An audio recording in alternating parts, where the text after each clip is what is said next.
भारतीय किसान यूनियन जिंदाबाद, शहीद भगत सिंह यूनियन जिंदाबाद। हरियाणा की राजधानी चंडीगढ़ में गरजेंगे किसान। 3 दिवसीय महापड़ाव में प्रदेश भर के किसान मजदूर भारी संख्या में पहुंचेंगे चंडीगढ़।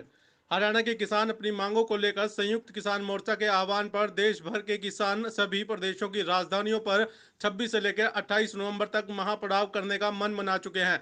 हरियाणा के किसान मजदूर कमेरा वर्ग व्यापारी हरियाणा प्रदेश की राजधानी चंडीगढ़ में पड़ाव डालेंगे। वहीं भारतीय किसान यूनियन शहीद भगत सिंह के कार्यकर्ता व पदाधिकारियों ने सैकड़ों ट्रैक्टर ट्रॉलियों के काफिले के साथ राजधानी चंडीगढ़ में 3 दिवसीय महापड़ाव की तैयारियां पूरी कर ली हैं। भारतीय किसान यूनियन शहीद भगत सिंह जिला कुरुक्षेत्र के प्रधान संजू नंबरदार, प्रदेश प्रवक्ता जय भगवान काड़ा, संगठन सचिव धर्मपाल हथीराम, महासचिव संजीव आलमपुर और आईटी जिला प्रधान लक्ष्मण सिंह ने पत्रकारों से बातचीत करते हुए कहा कि इस महापड़ाव में एमएसपी गारंटी कानून के अलावा लखीमपुर खीरी में किसानों को न्याय दिलाने, कर्जा मुक्ति, बिजली बिल रद्द करवाने की मांग के साथ अन्य मांगों को उठाया जा रहा है। उन्होंने कहा कि दिल्ली में किसान आंदोलन के दौरान किसानों पर आज भी मुकदमे दर्ज हैं, उनको रद्द किया जाना चाहिए। किसान 26 नवंबर को सेक्टर 5 पंचकुला में एकत्रित होकर कोई बड़ा फैसला लेंगे। जिलाध्यक्ष संजू नंबरदार ने कहा कि सरकार ने किसानों के साथ वादा खिलाफी की है, जिससे किसानों में गहरा रोष है। लखीमपुर खीरी में मंत्री अजय मिश्रा टैनी के बेटे द्वारा किसानों को गाड़ी से रौंदने के आरोपी को आज तक सजा न मिलने के चलते भी किसानों में रोष है। उन्हें सजा दिलाने की मांग भी किसानों द्वारा की जा रही है। जिलाध्यक्ष ने बताया कि श्री गुरु नानक देव जी की जयंती भी किसान वहीं पर ही मनाएंगे। इस मौके पर भारतीय किसान यूनियन शहीद भगत सिंह के जिलाध्यक्ष संजू नंबरदार, प्रदेश प्रवक्ता जय भगवान काड़ा, संगठन सचिव धर्मपाल हथीरा, महासचिव संजीव आलमपुर, आईटी सेल जिला प्रधान लक्ष्मण सिंह सहित अन्य कार्यकर्ता मौजूद रहे।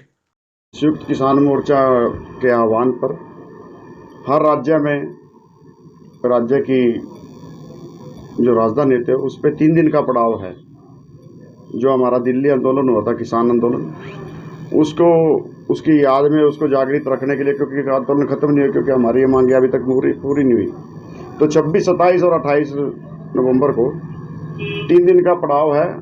जैसे हरियाणा पंजाब का है हमारा, तो चंडीगढ़ राजधानी चंडीगढ़ जाएंगे हम। पंचकुला सेक्टर 5 में रुकेंगे, वहाँ हमारे मुद्दे रखेंगे। जो मुद्दे वही है जो पहले थे, एमएसपी की गारंटी योजना, बिल माफ़ी और कर्जा माफ़ी, इनके ऊपर जो सरकार ने वहाँ हमारे को उठाया था कि आंदोलन स्थगित किया था, तो आज तक मांगे मानी नहीं गई हैं। उन मांगों को दोबारा इनको याद दिलाने के लिए 26, 27, 28 को जा रहे हैं। और वहीं जो हमारा अभी गुरु नानक जयंती आएगी वो भी वहीं मनाएंगे, सेक्टर 5 में ही चंडीगढ़। और एक इन्होंने जो लखीमपुर खीरी में नरसंहार होता हत्याकांड किया था, उनके दोषियों को आज तक सजा नहीं मिली है।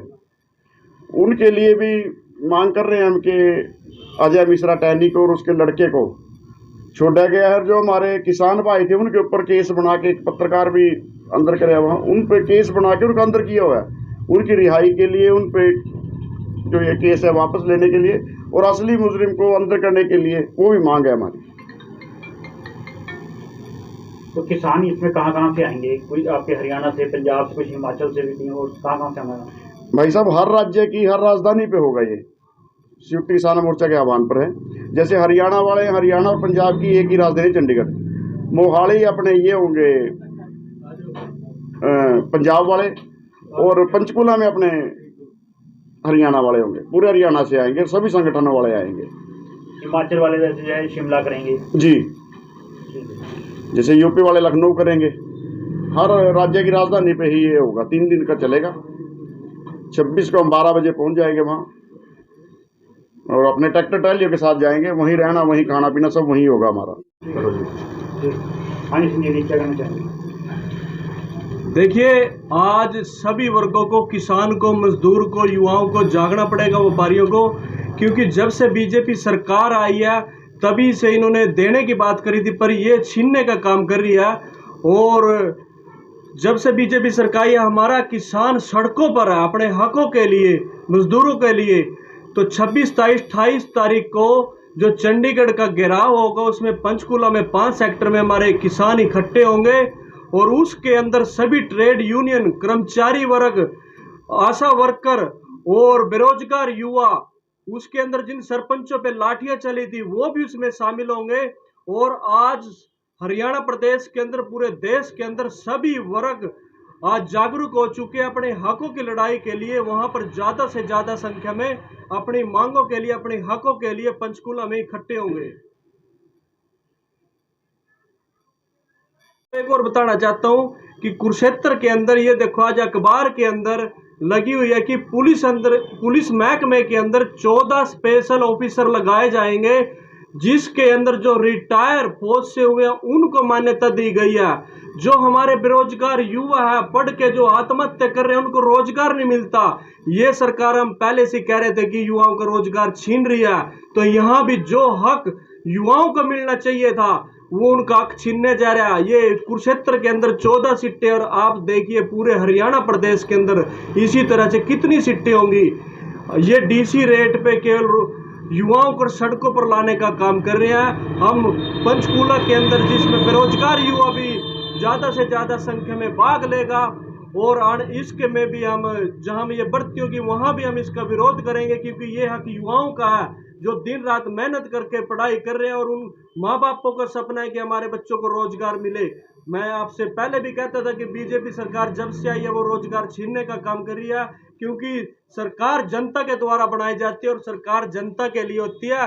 पर यह सरकार देने की बजाय आज टैक्स के द्वारा, आज जो किसान फसल तैयार करता है उसको एमएसपी नहीं मिल रही है, उसका जब वो खाद के लिए जाता है उसको नकली दवाइयां दी जा रही है, वहां भी किसान पे दोहरी मार पड़ रही है। और जब वो मेहनत करके खून पसीने से अपनी फसल को मंडी में लेके आता है, तो वो फसल बेचने के लिए नहीं, मंडी के अंदर गेन के चला जाता है, उसकी वहां भी बेकदरी होती है। और जब खाद और दवाइयों की बात आती है, वो उसको किसान को मौके पे खाद नहीं मिलती, अगर मिलती है तो वो नकली, शहर के अंदर चाहे कुरुक्षेत्र की बात हो, कैथल की बात हो, सब डीएपी वहां पर नकली बेचा जा रहा है, और प्रशासन आंख मीच के बैठा हुआ। आज सभी किसानों को अपने आने वाली पीढ़ी को जागृत करने के लिए किसान की, मजदूर की, व्यापारियों की, सभी को एकजुट होकर लड़ाई लड़नी होगी, तभी आप लोग कामयाब होंगे। क्योंकि बीजेपी सरकार तानाशाही सरकार है, इसको आपको इकट्ठे होकर लड़ना होगा। और इसी तरह से मैं सभी किसानों से, मजदूर वर्ग से अपील करूंगा कि 26 तारीख को सभी साथी ट्रैली लेके अपना सारी व्यवस्था करके खाने की, पीने की, यहाँ से इकट्ठे होकर चलेंगे। और ज़्यादा से ज़्यादा संख्या में कोई भी साथी 26 तारीख को वहाँ से, ये नहीं है कि आज लगा के वापस आ गया, सभी को 3 दिन वहीं पर ठहरना है। और चाहे सरकार हम पे लाठियां चलाए, सरकार अगर हमें कहीं भी रोकने की कोशिश करेंगे तो किसानों का आंदोलन वहीं जीट रोड पे, चाहे पीपली हो चाहे शाहबाद है, वहीं से हमारा आंदोलन शुरू हो जाएगा। क्योंकि जो आने वाला समय है वो चुनाव का है। हमने इन पिछले 4.5 सालों में सड़कों पर लाठियां खाई है, हमने शहीदियां दी है। अब किसान आने वाले समय में चुनाव में भी बीजेपी के जितने भी एमपी होंगे या विधायक होंगे, हम उनको गांव में नहीं घुसने देंगे, क्योंकि अब हम उनसे अपना जो हमारे पे अत्याचार किया गया, अब हमारा समय आएगा और हम एक एक बात का हिसाब उन पे, जब वो गांव में आएंगे, गांव में घुसने देंगे और उनसे हर बात का हिसाब लिया जाएगा। क्योंकि जो उन्होंने चुनावी वादे किए थे कि पहली कलम से पहला काम कर्जा माफी, कहाँ वो कर्जा माफी? पहली सीट पे बैठने के बाद स्वामीनाथन रिपोर्ट होगी। हम जब दिल्ली में आंदोलन चला हुआ था, वहां पर जब देश के प्रधानमंत्री ने कहा कि मैंने 3 काले कानून वापस ले लिए और मैंने एक कमेटी भी बनाऊंगा जिसमें स्वामीनाथन रिपोर्ट लागू होगी, आज तक वो रिपोर्ट, ना वो कमेटी का पता, ना उस टीम का पता, कोई भी स्वामीनाथन रिपोर्ट लागू नहीं हुई। और हमारे जो लखीमपुर में हमारे किसान शहीद हुए थे, उनको भी आज तक न्याय नहीं मिला। और अब सारा का सारा हिसाब संयुक्त किसान मोर्चे के आह्वान पर इकट्ठे होकर अब हमारा समय आएगा और बीजेपी के साथ इकट्ठे होकर लड़ाई लड़ेंगे और आने वाले समय में इसको देश से भगाने का काम करेंगे। जय जवान जय किसान। संयुक्त किसान मोर्चा का जो ये 26, 27, 28 की कॉल है संयुक्त किसान मोर्चा की चंडीगढ़ के लिए, पंचकुला के लिए, सेक्टर 5 के लिए, ये पूरे प्रदेश लेवल पे है। जहाँ भी जैसे चंडीगढ़ में, हरियाणा, पंजाब, ये चंडीगढ़ में करेगा, दिल्ली की अलग से दिल्ली में है। इसके लिए पूरे किसान जो कुरुक्षेत्र, जैसे हमारी टीम कुरुक्षेत्र से है, यहाँ से ट्रैक्टर ट्रालियों में जाके वहाँ पूरा वो करेंगे जी। 3 दिन का पड़ाव है चंडीगढ़ के लिए जी। वहीं का वहीं जैसे भी सरकार के साथ अगर सरकार मानने की ठीक है, नहीं तो एमएसपी जैसे प्रधानमंत्री जी ने एमएसपी के लिए बोला था और कर्जा माफ़ी के लिए बोला था बिल के लिए, वो कुछ नहीं कर रहे हैं। इस वजह से सरकार को सचेत करने के लिए ये पड़ाव रखा गया है जी। जैसे भी संयुक्त किसान मोर्चे की दोबारा से कॉल होगी या जो बात होगी उस पर फैसला बाद में लिया जाएगा। तो कुरुक्षेत्र से कितने साथी जाएंगे? कुरुक्षेत्र से कम 500-700 आदमी के तो है जी जाने का, ट्रैक्टर ट्रालियों में। ज़्यादा हमारी यही अभी ट्रैक्टर ट्रालियों में जाए गाड़ियों की, तो क्योंकि कुरुक्षेत्र, यमुनानगर, करनाल और पंचकुला से ट्रैक्टर ट्रालियों में जाएंगे जी। आपका शुभ नाम? परिचय क्या है जी आपका? मैं प्रदेश प्रवक्ता भारतीय किसान यूनियन शहीद भगत सिंह। जय भगवान की रमन।